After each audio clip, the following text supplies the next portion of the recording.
Bonjour à tous et bienvenue dans cette 5e session de la table ronde du MOOC Impact dédiée aux problématiques de santé et sécurité au travail. Nous allons passer ensemble quelques minutes et je voudrais pour commencer vous présenter nos interlocuteurs. Grâce à un tour de table, je vais laisser nos trois invités se présenter. Bonjour, je suis Jean-Paul Leroux. Je suis à l'INRS en charge des relations avec les écoles d'ingénieurs. Faire en sorte que finalement dans les écoles on développe des enseignements en matière de santé et sécurité du travail, et je suis aussi expert auprès de la commission du titre d'ingénieur justement aussi pour encourager les écoles à développer ces enseignements. Donc bonjour à tous et à toutes. Donc Lionel Moussu, ingénieur conseil à la CARSAT Pays de la Loire, donc caisse d'assurance retraite et santé au travail. Donc je m'occupe de prévention des risques professionnels dans les entreprises industrielles. J'ai participé au MOOC dans sa phase de conception. Vous me verrez dans quelques vidéos, et donc également je suis tuteur sur 2 modules. Donc je pense qu'on aura l'occasion d'échanger ultérieurement. Voilà pour ma présentation. Bonjour, je suis Xavier de Paris, je suis médecin et je dirige la filière prévention, la branche médicale du service de santé au travail de la région nantaise, qui est le 6e plus gros service interentreprise en France, avec 250 000 salariés et 22 000 entreprises adhérentes. Et je suis là aujourd'hui pour représenter une part des acteurs de la sécurité et santé au travail. Et donc, je suis Sarah Gaffari, enseignant-chercheur en sociologie à l'IMT Atlantique, et je vais essayer d'organiser les questions que vous nous avez posées pour les poser à mon tour à nos spécialistes qui, comme l'a dit M. Moussu, sont aussi, pour 2 d'entre eux, des tuteurs et des concepteurs, et donc connaissent parfaitement le MOOC Impact et sauront, le cas échéant au fil des questions, vous préciser éventuellement les modules où les réponses plus précises pourraient être apportées à vos questions. On s'est présenté et du coup je vais aussi vous présenter parce que vous êtes plusieurs évidemment à vous être inscrits à ce MOOC pour cette 5e session. Et donc toujours intéressant de savoir de qui est constitué le public.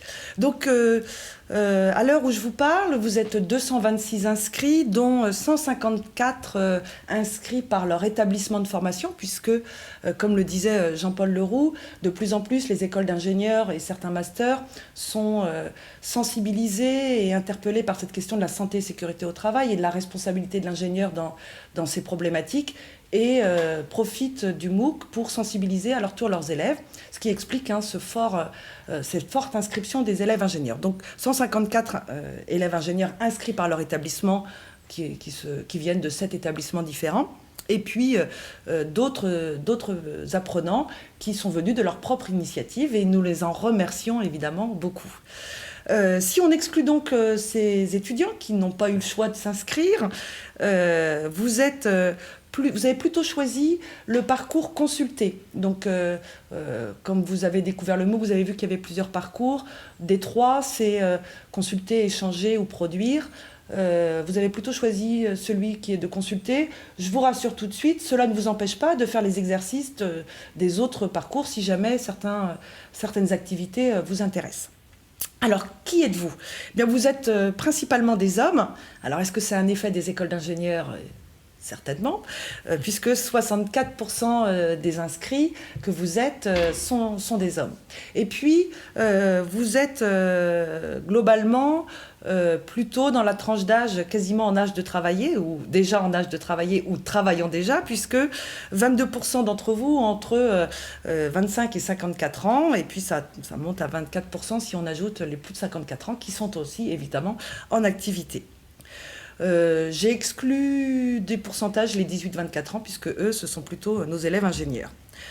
Point de vue études, vous êtes déjà des gens qui avaient un niveau d'études au moins à Bac+3 pour la plupart d'entre vous, puisque on a 27% d'entre vous qui avaient une licence ou un niveau licence, et puis 27% un niveau master, et 28% d'entre vous se déclarent à Bac+2. Donc voilà, des gens qui peut-être ont des responsabilités dans l'entreprise qui les amènent aussi à se poser la question de la santé et sécurité au travail. Et puis, si on regarde la manière dont vous êtes positionné du point de vue professionnel et social, Je vais exclure là aussi mes 66% d'étudiants, hein, qui sont majoritaires évidemment. Derrière, ce sont plutôt effectivement des cadres et des professionnels qu'on appelle cadres et professions intellectuelles, puisque ça représente 21% d'entre vous.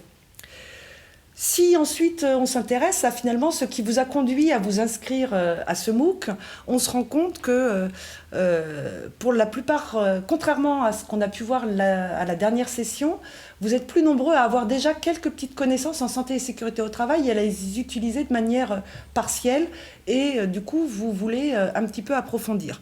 Alors que lors de la session précédente, la majorité d'entre vous des apprenants n'avaient aucune connaissance en termes de santé et sécurité au travail. Donc là, il y a une petite modification, puisque seulement 25% déclarent n'avoir vraiment aucune connaissance. Et l'objectif vraiment principal qui a été cité, auquel on répondra peut-être pas complètement, ça c'est possible, vous nous le direz à la fin, c'est que vous voudriez avoir des connaissances sur le risque dans un projet. Donc là, c'est très très large et évidemment, il y a des problèmes en termes de santé et sécurité au travail, mais pas exclusivement. Et donc peut-être que vous pourrez nous dire à la fin du MOOC si vous avez obtenu ce que vous cherchiez. Voilà. Et puis, en regardant un petit peu la manière dont vous aviez répondu au questionnaire qui vous était posé, j'ai vu que vous étiez 78% à n'avoir jamais suivi de MOOC. Donc j'espère que cette première expérience vous sera profitable et vous donnera envie d'en suivre d'autres. Et pour les quelques 12% qui en ont déjà fait un jusqu'au bout, j'espère que celui-ci vous apportera autant de satisfaction que les précédents. Voilà. Donc, vous savez qui va vous parler, nous savons qui nous avons en face de nous. Maintenant, on va pouvoir entrer dans le vif du sujet. Et donc, l'idée, c'est de, comme vous l'avez vu, vous avez été invité à poser vos questions sur le forum. Eh bien, ce sont les questions que vous vous êtes posées que nous allons reprendre majoritairement ici.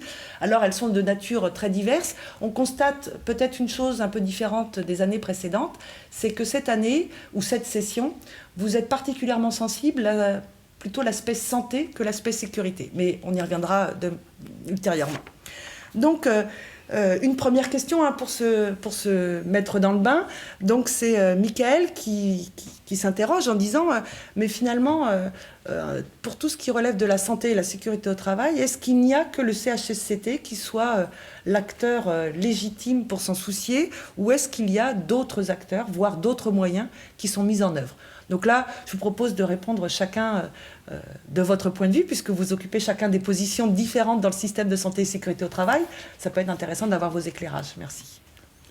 Alors, pour répondre ne serait-ce que très, très vaguement à cette question-là, puisque les réponses, vous les aurez dans le cadre du MOOC. Il y a justement un module qui s'intitule « Les acteurs » et vous aurez à construire ce qu'on appelle une cartographie des acteurs dans l'entreprise. Donc effectivement, les acteurs sont nombreux. Il y a le CHSCT, mais il y a aussi quelquefois l'ingénieur hygiène et sécurité au travail. Et puis chacun aussi a une responsabilité, une mission, à mener en matière de santé et sécurité au travail. Et peut-être la raison même du MOOC, c'est, et Sarah l'a indiqué tout à l'heure, c'est que chacun se pose des questions quant à l'impact de ses décisions quant à la santé et sécurité au travail. Et c'est justement dans cette optique-là que nous avons construit ce MOOC, justement pour amener une réflexion au niveau des futurs acteurs de l'entreprise concernant justement la prise en compte des enjeux en matière de santé et sécurité du travail. Voilà, quelques indications très, très sommaires finalement sur les acteurs. Alors pour répondre à Michael par rapport au rôle du CHSCT, je crois qu'il est très important. Alors si on regarde les chiffres en termes de sinistralité et accident du travail, elle est plutôt élevée entre 20 et 60 salariés au niveau de la taille des entreprises. Donc on voit que le rôle du CHSCT est important. Après ça, il y a plusieurs acteurs qui vont intervenir sur le champ de la santé-sécurité, des acteurs internes, des acteurs externes que vous allez effectivement voir au niveau du MOOC. Et je crois qu'il faut avoir cette vision de plusieurs acteurs qui peuvent être impliqués pour pouvoir mener des actions au niveau de l'entreprise sur le champ de la santé et de la sécurité. Donc il n'y a pas que le CHSCT, mais c'est un acteur très important pour les entreprises de plus de 50 salariés. Oui, c'est ce que je rebondis sur ce que vous venez de dire, puisque en fait, il faut savoir que le CHSCT est obligatoire quand une entreprise a plus de 50 salariés. Et si je prends l'exemple, nous, de nos 22 000 adhérents, les entreprises à plus de 50 salariés doivent représenter 15% des 22 000 adhérents, ce qui veut dire que, pour 20 000 de nos adhérents, il n'y a pas de CHSCT dans l'entreprise. Donc, le vrai message, et vous l'avez dit tous les deux bien auparavant, c'est que chacun est un acteur de sa santé et de sa sécurité au travail.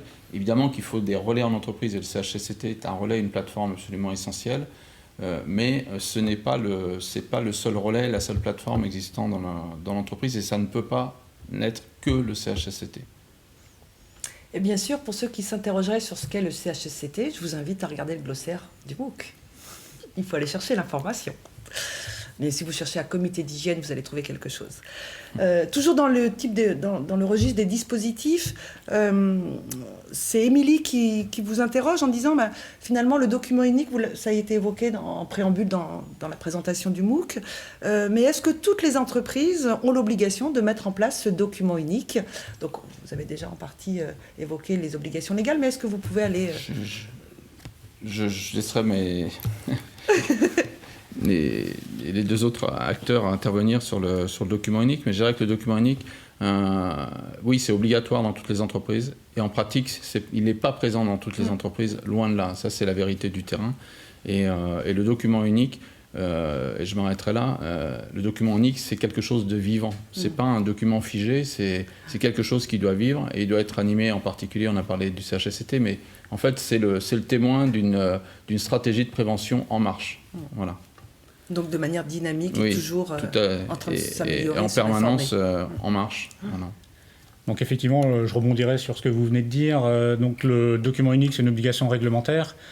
Mais quand il est présent au sein de l'entreprise, ça doit être un outil vivant, ça doit être un outil qui doit être alimenté par rapport aux actions qui sont menées dans l'entreprise, par rapport à des situations d'accidents qui auraient été détectées, identifiées dans l'entreprise. Donc il faut que ce document y vive. On parle beaucoup dans les entreprises de démarches d'amélioration continue. Donc il faut que ce document unique y participe, qu'il ne soit pas à côté de la vie de l'entreprise, mais il fait partie de la vie de l'entreprise et on doit le faire évoluer. Donc il y a au moins une révision annuelle qui doit se faire par rapport à ce document unique. Il y a aussi d'autres risques qui peuvent intégrer dans l'entreprise. Le périmètre de l'entreprise change, donc il faut que ce document suive l'évolution de l'activité de l'entreprise. Alors je vais rebondir sur ce qui a déjà été dit, en rapportant quelques éléments des retours d'expérience de la part d'étudiants qui auraient été aussi, qui auraient eu comme mission simplement de rédiger un document unique et sans avoir tous les éléments. Et donc ça s'est traduit quelquefois finalement par un document qui n'a rien à voir avec la réalité, qui est un copier-coller récupéré à un autre endroit. Alors ce qui nous intéresse aussi très particulièrement dans ce MOOC, c'est de vous faire comprendre que ce qui est important, c'est justement la démarche d'évaluation de maîtrise des risques. Et ce n'est pas simplement produire un document qu'on pourra présenter à une réquisition d'un inspecteur du travail ou suite à un accident ou un pépin sérieux. Non, l'important, c'est une démarche, effectivement, à laquelle contribuent l'ensemble des acteurs de l'entreprise. Et on va vous expliquer à travers les modules, finalement, constitutifs du MOOC, comment conduire une démarche avec quel esprit et en respectant un certain nombre de principes qui vous seront donnés. Alors là, je vais faire une petite parenthèse pour répondre à une question qui nous a été posée par Déborah, qui doit être membre d'une équipe pédagogique dans une école d'ingénieurs et qui s'interroge en fait justement sur cette articulation entre école d'ingénieurs et entreprises partenaires, puisqu'elle se dit, ou elle nous interpelle sur le fait qu'effectivement la santé et sécurité au travail est une obligation légale dans les entreprises, mais que dans les entreprises, parfois on a l'impression que c'est méconnu ou ignoré ou négligé, et elle se pose la question de savoir, mais finalement comment faire en sorte, nous en tant qu'école d'ingénieurs ou responsable de formation, on peut faire pour plus impliquer et motiver les entreprises. Est-ce que vous avez réfléchi à ce type de questionnement et auriez-vous peut-être des éléments de réponse ou des pistes que Déborah pourrait explorer? Alors, on a des éléments de réponse, c'est-à-dire qu'on considère effectivement et on constate que de toute façon le stage en entreprise c'est un élément incontournable de la formation d'un élève ingénieur. Je crois que la CTI, je dirais, impose au minimum 28 semaines en entreprise. Ça veut dire que cette période en entreprise est obligatoire. Et on considère, nous, au niveau du réseau NTMP, que c'est effectivement une belle occasion de sensibiliser les futurs acteurs à ces questions-là.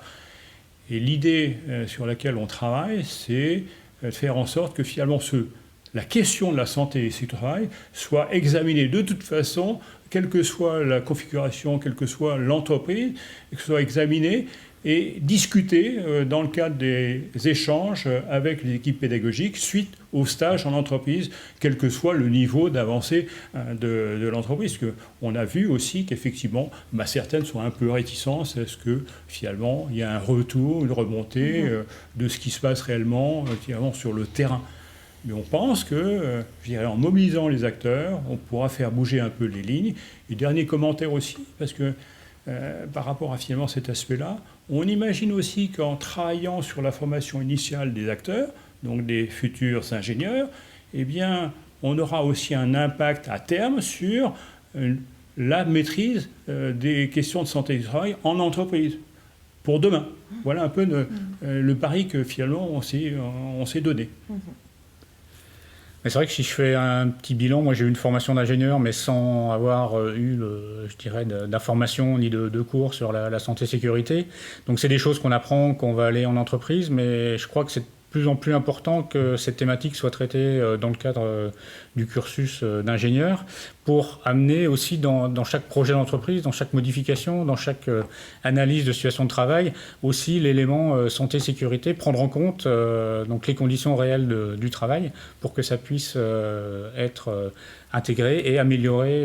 Je crois que ça, c'est vraiment l'intérêt pour l'entreprise, et donc d'avoir des étudiants qui soient formés, qui peuvent amener ces éléments-là aussi dans les réflexions, dans les projets qu'ils vont mener au sein des entreprises. Je crois que c'est vraiment important. Donc pour moi, c'est le lien entre l'éducation et l'entreprise est important. Si on fait un parallèle, qu'on forme des apprentis qui vont aller dans les menuiseries, donc qui vont travailler sur des machines à bois. C'est important qu'ils aient vu dans leur école des réseaux d'aspiration des poussières de bois qui sont cancérogènes, pour que quand ils vont arriver dans l'entreprise, ils puissent dire nous, à l'école, on avait un réseau, on aspirait, on n'était pas pollué par les poussières de bois. Pourquoi est-ce que vous ne mettez pas ça dans votre entreprise? Donc je pense qu'il y a aussi une diffusion de méthodes, de démarches, aussi d'équipements qui vont permettre d'améliorer les conditions dans les entreprises.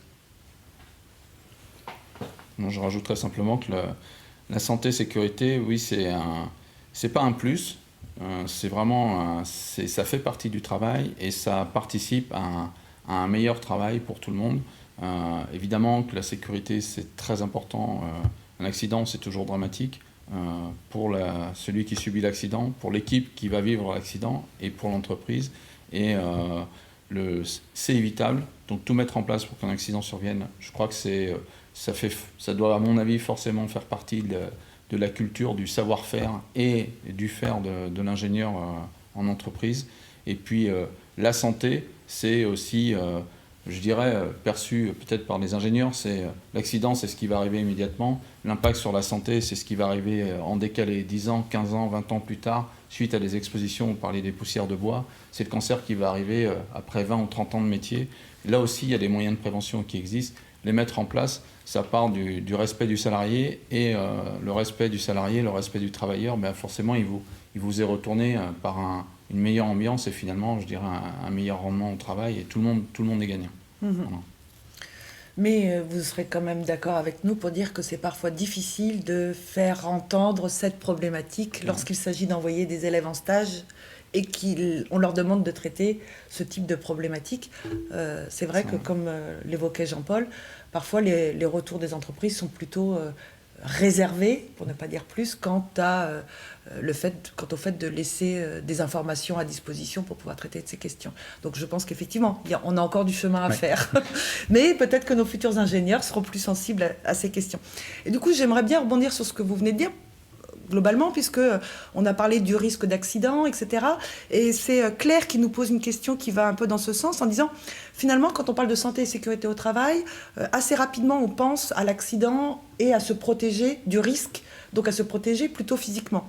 Et là, on aborde, pour Claire et pour d'autres à suivre, d'autres problèmes liés plutôt à l'organisation, on va dire, du travail, puisqu'elle évoque les risques liés aux aspects psychologiques du travail. Donc, elle évoque le burn-out, le bore-out, le harcèlement, et en disant, mais finalement, est-ce que pour ces problèmes de santé au travail, il existe aussi des systèmes de prévention dans les entreprises, pour les entreprises ou auxquelles on pourrait s'initier. C'est un sujet extrêmement vaste. Vous voyez, quand vous avez cité burn-out, bore-out, harcèlement, alors on va mettre l'étiquette RPS dessus, risques psychosociaux. Voilà, je mets un couvercle et en fait, ça recouvre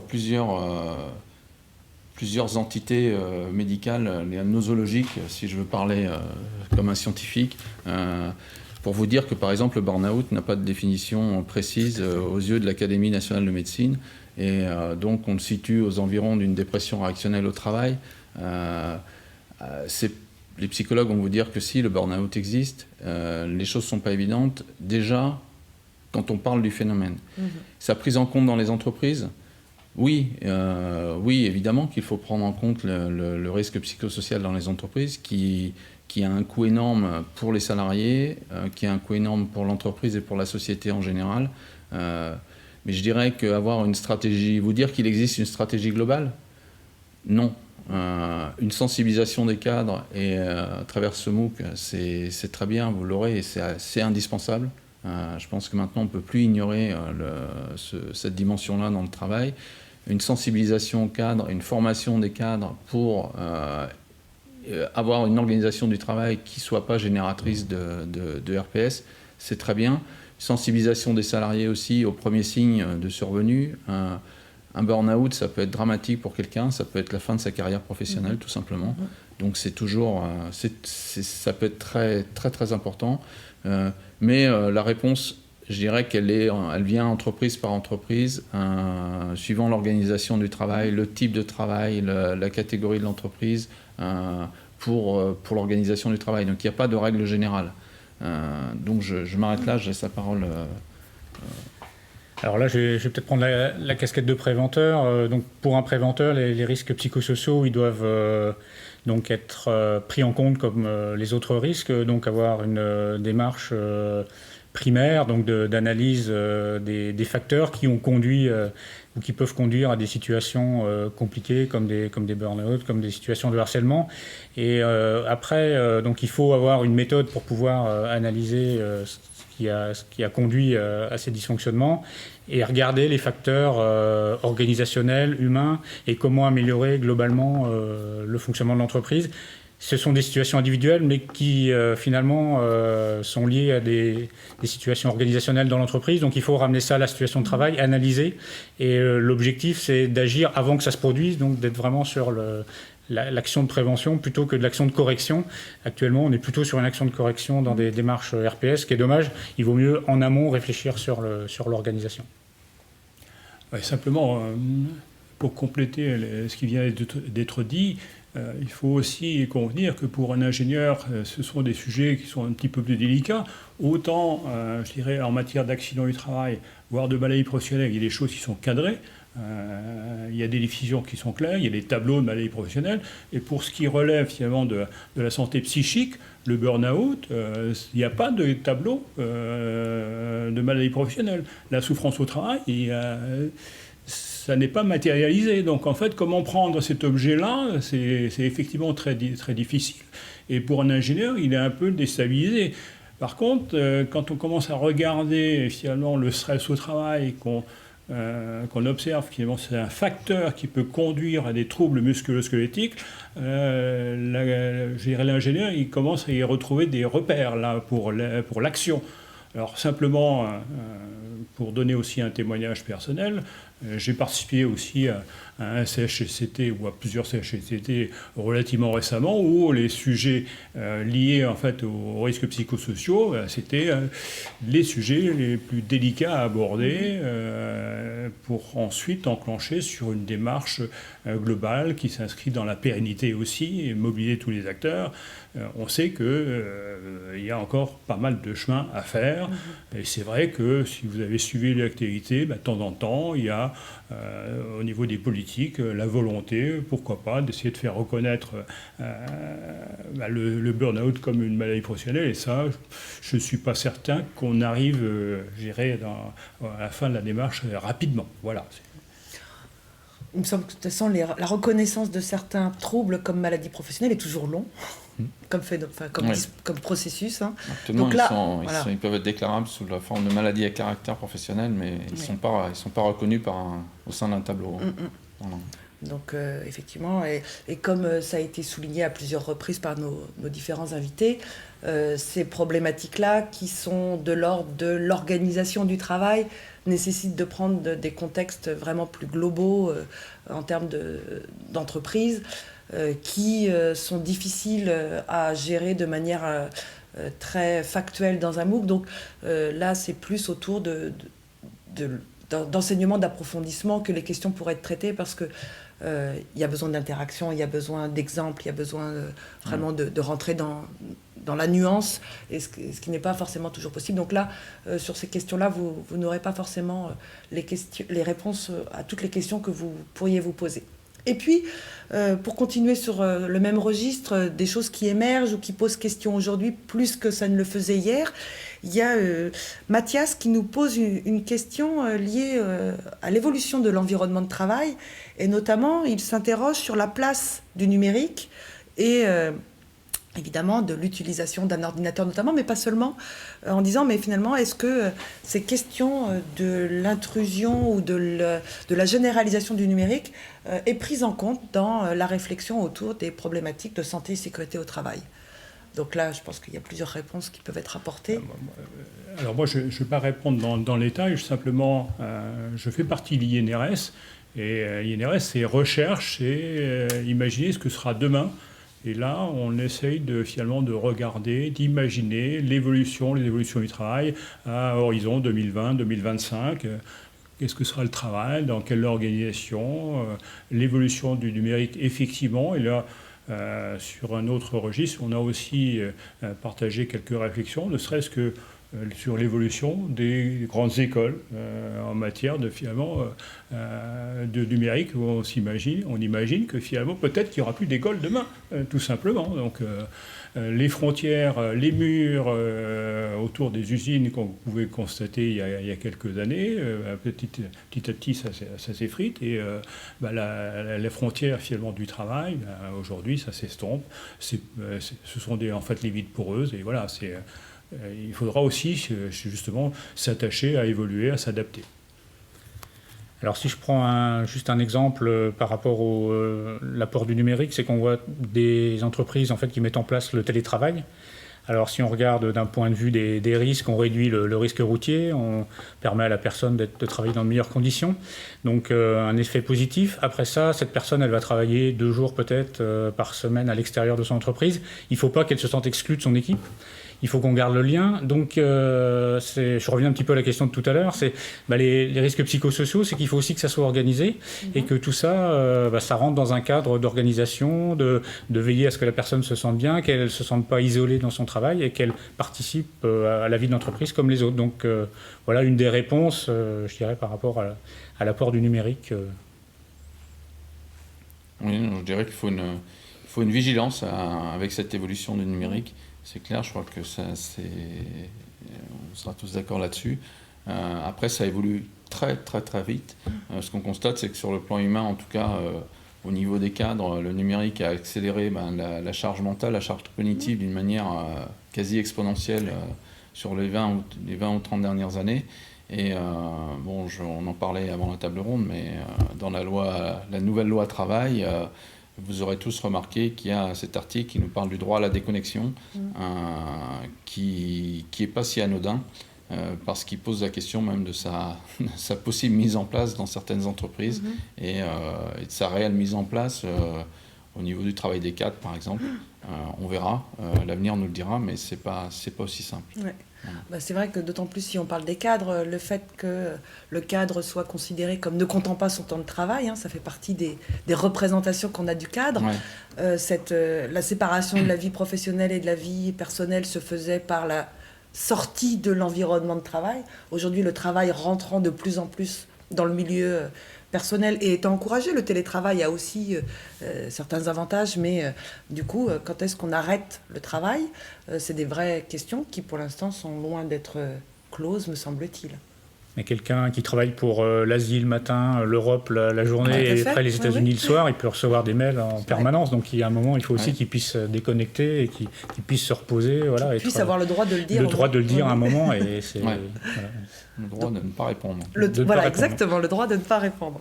Donc effectivement, on voit que là, effectivement, l'environnement numérique va poser de nouvelles questions dans l'organisation qui va être mise en œuvre. Et de manière plus anecdotique, vous verrez que dans l'étude de cas finale du MOOC, l'exercice qui vous est demandé, l'étude de cas, fait état aussi de l'introduction d'un nouveau logiciel qui est aussi un outil numérique et des effets sur l'organisation. Donc n'hésitez pas à regarder avec attention l'étude de cas et les corrections qui vous seront proposées à la fin du module.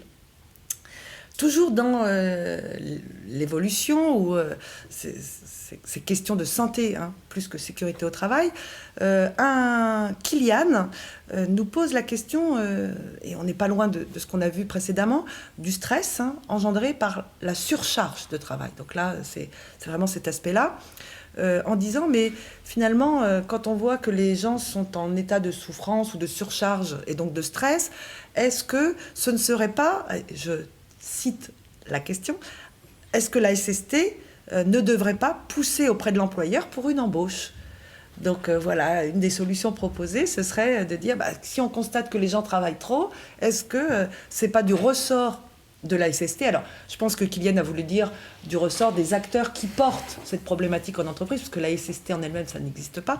Mais voilà, est-ce qu'il y a quelque chose à creuser de ce côté-là? Est-ce que vous aimeriez apporter des réponses à cette question? Je crois qu'effectivement, il faut regarder la surcharge de travail, voir d'où elle vient et voir comment elle peut être mieux organisée, mieux répartie dans l'entreprise, et avec peut-être des solutions qui font appel à une embauche au sein de l'entreprise. Il faut analyser en fait pour amener différents scénarios qui vont permettre de soulager la personne qui est soumise à un stress trop important et peut-être chronique. Donc effectivement, il faut analyser la situation de travail pour pouvoir trouver les solutions adéquates. Mais est-ce que l'évocation d'un problème de santé au travail peut être un argument audible pour éventuellement susciter une réflexion autour d'une embauche?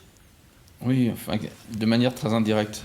Parce Oui. qu'en fait, là, quand on parle de stress, alors engendré par une surcharge de travail, et vous l'avez dit, il y a ce qu'on va appeler finalement une étude de poste. Mais dans l'étude de poste, l'étude de poste va s'attacher à décortiquer l'organisation du travail au sein de l'entreprise. Mais aussi dans le facteur de stress, il y a indéniablement aussi un facteur de personnalité individuelle qui n'est pas négligeable, et la manière dont la personne a décidé, elle, de s'auto-organiser aussi. Donc là aussi, il faut le décortiquer. Mais quoi qu'il en soit, c'est aussi le rôle, là, je parle des équipes santé-travail et du médecin du travail en particulier, et à travers les plateformes qui existent au sein de l'entreprise, dont le CHSCT qu'on évoquait tout à l'heure, de faire remonter un certain nombre d'informations quand on s'aperçoit qu'une organisation du travail finalement conduit à une surcharge qui n'est pas absorbable par les individus, c'est faire remonter ce message. Après, le médecin est juste conseiller de l'employeur, conseiller des salariés. Il a ce devoir de conseil. C'est un conseil. Voilà. Oui. Donc, il n'est pas forcément suivi des faits, il faut être clair. Ouais. Voilà. Je vais simplement souligner un point qui me paraît effectivement important. On a tout à l'heure parlé en fait, de décision au niveau d'un ingénieur. Un ingénieur, c'est quelqu'un aussi qui a un rôle de management. Quand en fait il se charge de l'étude d'un projet industriel, j'ai vécu ça puisque j'ai travaillé en industrie pendant plusieurs années, eh bien on crée un nouvel atelier. On va mettre quelles équipes? Finalement, le nombre de personnes à tel ou tel poste dans l'équipe, c'est l'ingénieur qui décide. Il doit regarder effectivement quelles seront les charges de travail, leur répartition, et avoir une idée finalement, est-ce que c'est adapté ou pas finalement aux objectifs, aux ambitions que l'on a. Ou même à l'inverse, quand un ingénieur se charge finalement d'une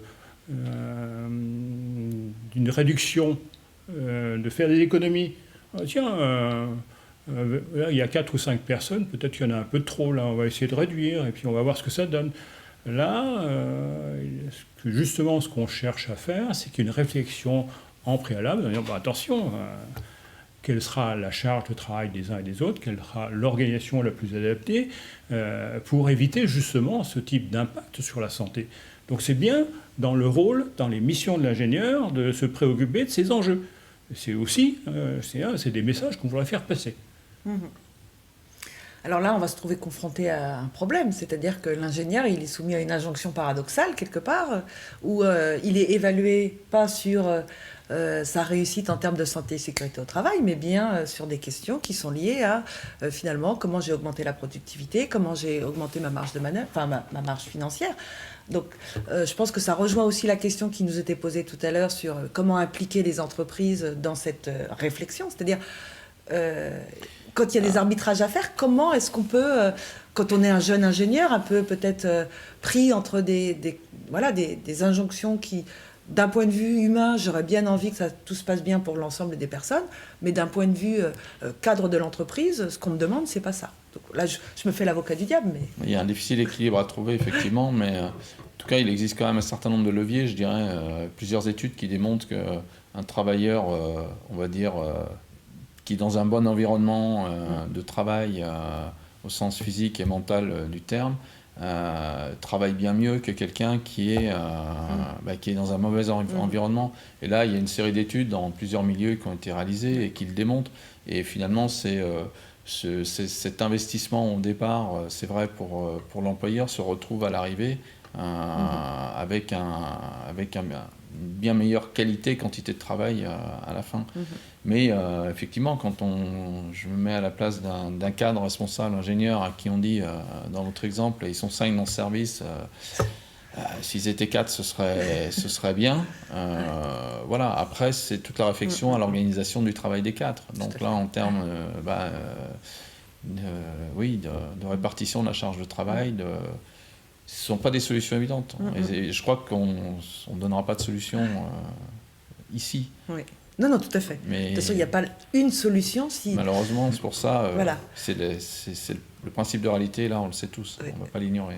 Ce qui répond en partie à la question que nous pose Michael, c'est existe-t-il un mode d'emploi pour gérer la santé et sécurité au travail ? Alors, juste ce qu'on voit au niveau des entreprises, c'est que une démarche qui fonctionne en santé-sécurité, c'est une démarche où la direction s'est impliquée. Donc ça, c'est un préalable.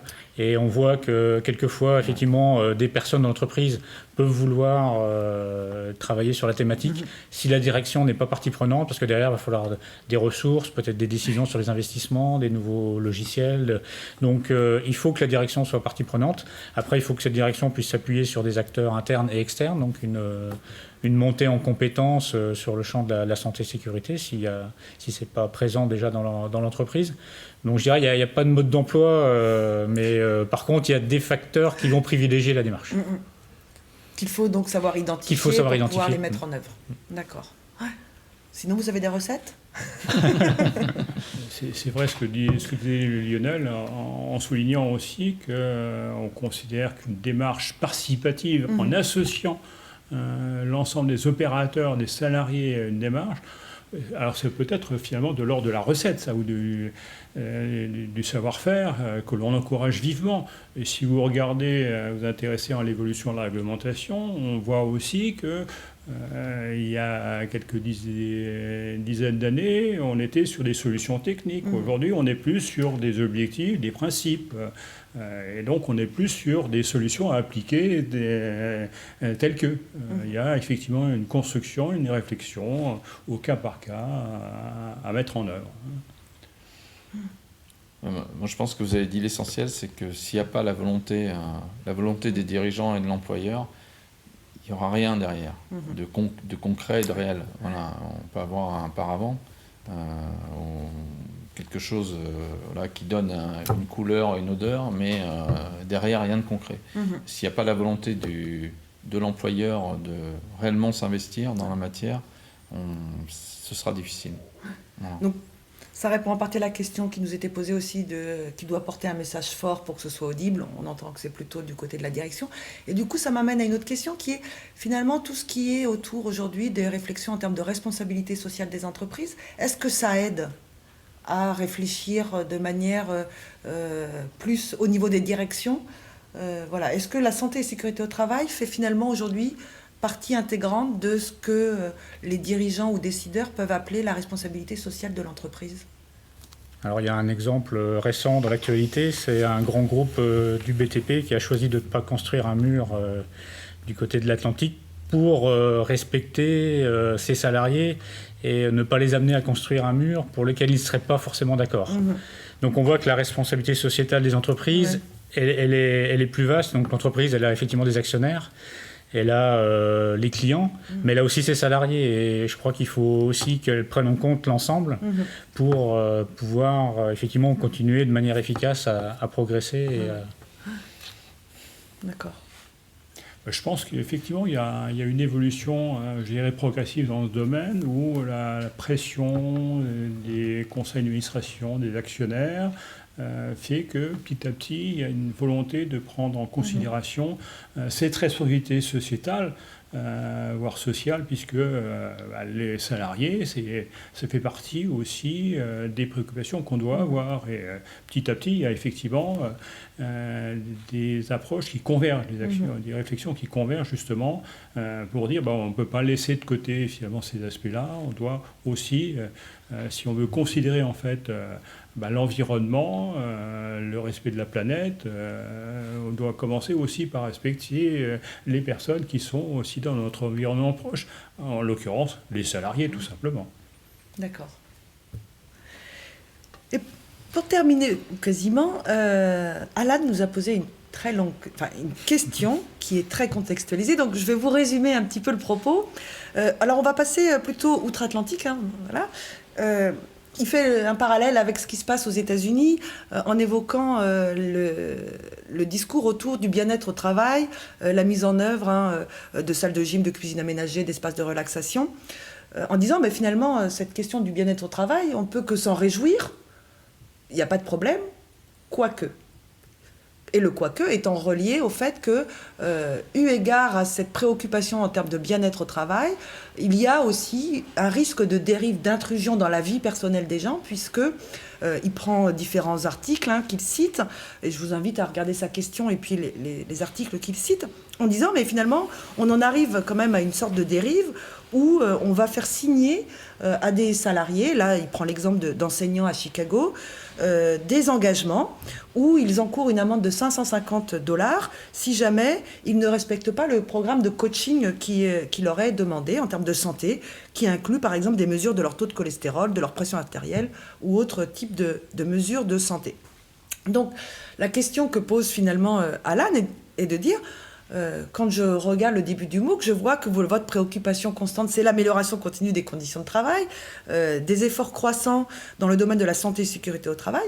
Et la question qu'il se pose, c'est mais alors, est-ce que dans le champ de la santé et sécurité au travail en France, il y a éventuellement des barrières pour protéger le salarié de ce type d'intrusion?